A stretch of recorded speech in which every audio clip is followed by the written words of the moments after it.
Ito na po mga kababayan, ito po ang instruction na pwede ninyong matutunan dahil sa mahal ng mga labor ng mga nagtatrabaho na gumagawa ng bahay para kayo ay matuto. Ito ay isang elevation na kinuhaan ng sukat kung saan ang pinakamababaw katulad nito, nagsukat lang ng 80 pababa. Ngayon kapag kinuha niyo ng 80 ang taas, ito po ay simula doon sa baba, susukat kayo ng sukat ng sukat ng hollow block CHB. Simula doon sa ibaba, galing doon sa 80, susukat kayo ng 23 dahil sakto sa sukat.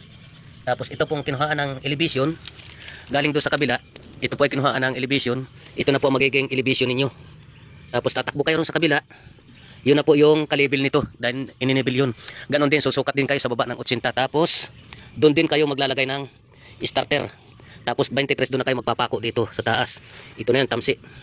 Laging tatandaan ninyo, ang isang trabaho ay kailangan makatipid kayo dahil sa mahal ng labor. Ang pagpapagawa ng bahay hindi basta. Tandaan lang ninyo, ang elevation ay dadalhin sa kabila.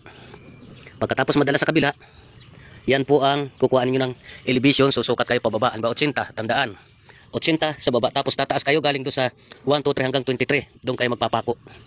Yun po yung tapat ng tamsi. Ito po ganito. At maraming salamat, huwag ninyong kalimutan, yan ay para sa inyo, hindi lang para sa akin.